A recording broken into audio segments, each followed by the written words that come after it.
Hello friends, good morning. आज हम बात करेंगे सेटिस्फेक्शन या संतुष्टि की।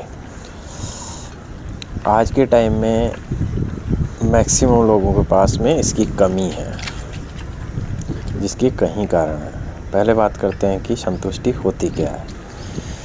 जब किसी व्यक्ति की कोई भी इच्छा या ज़रूरत पूरी होती है तो उसे जो खुशी मिलती है या आंतरिक शांति का अनुभव होता है, उसी एहसास को संतुष्टि या सेटिस्फेक्शन कहा जाता है। अब सेटिस्फेक्शन आज के टाइम में नहीं है, मैक्सिमम लोगों के पास में संतुष्ट नहीं है वो। तो उसके क्या क्या कारण है संतुष्ट नहीं होने के। एक तो वो निरंतर कंटिन्यूस बेहतर की इच्छा करते रहते हैं, जैसे कि उनको जो मिल गया उससे और चाहेंगे कि इससे और बेहतर मिले। तो ये उनकी कभी ख़त्म ही नहीं रहती है और वो उसी के बारे में सोचते रहते हैं, टेंशन में रहते हैं। दूसरा है दूसरों से तुलना करना, दूसरों से कंपैरिजन करना। अब आज सोशल मीडिया के दौर में सब लोग एक दूसरे को देखते हैं और कंपेयर करते हैं, जो कि बनावटी चीज़ें होती है मैक्सिमम। तो उससे देख के चाहते हैं कि मेरे पास भी ये चीज़ होनी चाहिए, मेरे पास भी ये होना चाहिए, मेरे पास भी ये होना चाहिए। तो ये तुलना में वो हमेशा ओवर थिंकिंग करते रहते हैं और टेंशन में रहते हैं, जिससे कि उनको संतुष्टि का एहसास नहीं होता है। और इसके अलावा तनाव, मानसिक थकान हो सकता है, जैसे ओवर थिंकिंग। एक कुछ चीज़ों के बारे में वो देख के दूसरों के बारे में ज़्यादा सोचते रहते हैं। और कुछ नींद की कमी हो सकती है और ख़राब जीवन शैली हो सकती है। खाने का कोई टाइम नहीं है, जिससे हेल्थ पे इफेक्ट आता है और वो भी असंतुष्टि का कारण बनता है, चिंता का कारण बनता है।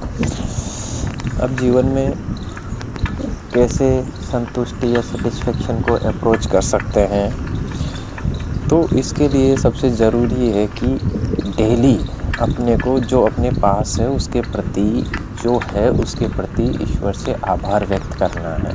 ठीक है, जो है उसके लिए, कि हमें जो भी दिया है उसके लिए थैंक यू। तो वो हमेशा डेली आभार व्यक्त करते रहना है। जो हुआ है, अच्छी चीज़ें हुई हैं उनके लिए। और कंपैरिजन करने से बचना चाहिए, क्योंकि कंपैरिजन करने का कई जगह लॉजिक बनता नहीं है, क्योंकि आप जिससे कर रहे हो उसका फैमिली स्टेटस अलग है, उसका बैकग्राउंड अलग है, उसका लेवल अलग है, उसकी लाइफ अलग है। तो वो सारी चीज़ें हैं, तो उसमें फिर हमें कंपैरिजन नहीं करना चाहिए, क्योंकि कोई भी दो इंसान एक जैसे मेंटलिटी नहीं हो सकती, एक जैसा फाइनेंशियल स्टेटस नहीं हो सकता मैक्सिमम का। तो वो अलग अलग लोकेशन वाइज अलग अलग सारी चीज़ें, कई चीज़ें मैटर करती है। तो हमें कंपैरिजन नहीं करना चाहिए, उससे बचना चाहिए। और उसके अलावा हमें अपनी फिजिकल और मेंटल हेल्थ का ध्यान देना चाहिए, वो अच्छी होनी चाहिए। उसके लिए हम एक्सरसाइज कर सकते हैं, मेडिटेशन कर सकते हैं और कुछ वॉकिंग वगैरह कुछ भी कर सकते हैं, जितना अप्रोच है उतना। तो उससे आपको माइंड रिलैक्स रहेगा और सेटिस्फेक्शन फील होगा।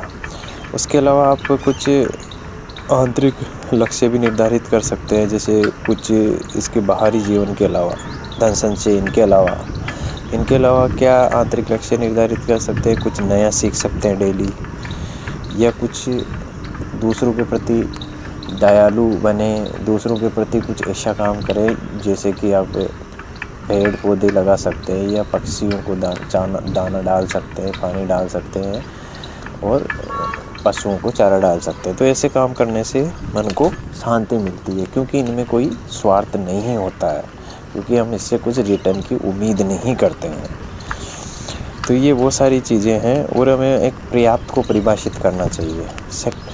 मतलब अपने को जो अपने पास में कितना होना चाहिए उसको डिफाइन करना चाहिए। पर्याप्त मतलब मैं इसमें खुश होऊंगा, तो उसमें आप मेनली धन के केस में या मनी के केस में डिफ़ाइन करना चाहिए कि हाँ मेरे पास इतना अप्रोच हो जाएगा, वो सेटिस्फाई है। नहीं तो आपके पास में वो आज इतना धन है तो फिर ज़्यादा की उम्मीद रखोगे, ज़्यादा की उम्मीद तो ख़त्म ही नहीं होगी, वो इच्छा ख़त्म ही नहीं होगी। तो उसको डिफ़ाइन करना है कि ये फुलफ़िल हो गया मेरे लिए, ये सेटिस्फाई है। तो इस तरह से आप सेटिस्फेक्शन से बच सकते हैं, सेटिस्फेक्शन को अप्रोच कर सकते हैं इन तरीक़ों से। ठीक है, इतना ही आज के लिए। थैंक यू, धन्यवाद।